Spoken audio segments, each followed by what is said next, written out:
Tiesitkö, että EI Electronicsin EasyFit-kiinnityspohja tekee palovaroittimen asennuksesta huomattavasti helpompaa?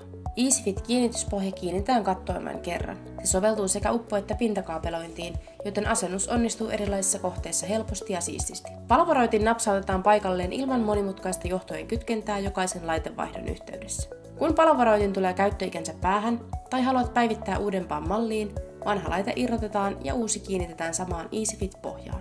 Esimerkiksi EI146E ja EI3016 käyttävät samaa EasyFit-kiinnityspohjaa, joten vaihto onnistuu nopeasti ilman uuden pohjan asentamista. EasyFit-kiinnityspohja sopii uppo- ja pintakaapelointiin. Se on nopea asentaa, helpottaa huoltoa ja laitteen vaihtoa, sekä se on yhteensopiva useiden EI Electronicsin verkkovirtapalovaroittimien kanssa. Saat siitä siistin ja turvallisen asennusratkaisun. EasyFit-järjestelmä säästää aikaa niin asentajalta kuin käyttäjältäkin. Se tekee sekä ensiasennuksesta että tulevista laitevaihdoista vaivattomia. Tutustu EasyFit yhteensopiviin palovaroittimiin sivustollamme turvatech.fi.